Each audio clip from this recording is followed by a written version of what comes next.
తర్వాత ఇక్కడికి వచ్చారండి.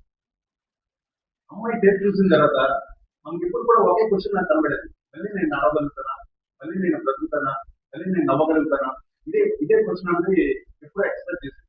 తనకి జబ్బు గురించి కూడా పెద్ద అవగాహన లేదు. సో ఆ తర్వాత ఏంటంటే మనం ఇప్పుడు కూడా పేషెంట్ అనేది ఆల్రెడీ ఒక క్లారిటీలో ఉంది, ట్రాన్స్ప్లాంట్ తప్ప వేరే మార్గం ఇంకేది లేదు అన్నది. ఎందుకంటే అప్పటికే వాళ్ళు పెట్టిన దాంట్లోనే అప్పటికి మేము మళ్ళీ స్టెప్అప్ చేసిన దాంట్లోనే మ్యాక్సిమం మెడిసిన్ తరగతి ఇవ్వడం జరిగింది.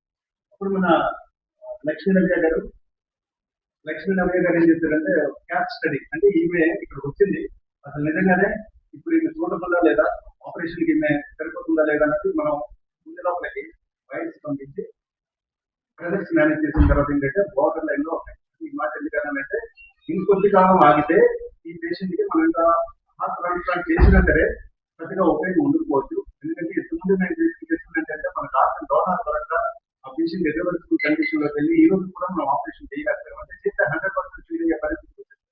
సో అలాంటి సమయంలో గత 6 నుంచి 8 నెలల నుంచి ఈ టెస్ట్లన్నీ అయిన తర్వాత మనం జీవనంలో ఈ పేషెంట్ నమోదు చేసుకోవడం జరిగింది.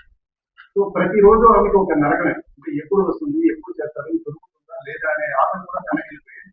మధ్యలో కూడా ఒకసారి ఒక ప్రయత్నం చేస్తాం, బట్ హార్ట్ తీసుకోవడానికి వెళ్ళేటప్పటికి ఏంటంటే హార్ట్ చాలా ప్రాబ్లం ఉండేటప్పటికి ఏంటంటే ఆ హార్ట్ మేము రిజెక్ట్ చేయడం జరిగింది.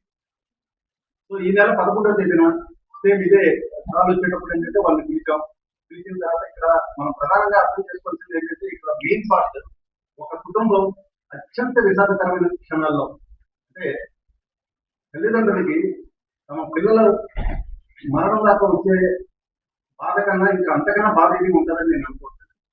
అలాంటి విషాదకరమైన సంఘటనలో వాళ్ళు తీసుకున్న ఈ మహోన్నత నిర్ణయం అన్నది నిజంగా ఈ రోజు 6 ప్రాణాలను అయితే ఇక్కడ కాపాడింది. సో నిజంగానే ఈ టైంలో ఇక్కడ రియల్ గా ఎవరైనా ఏదైనా చేశారు, ఇది ఇంత సక్సెస్ఫుల్ గా వెళ్ళింది అంటే ప్రధానమైన కారణంలో ఈ రోజు ఆ ఫ్యామిలీ అండి, ఇందులో ఎటువంటి సందేహం కూడా లేదు.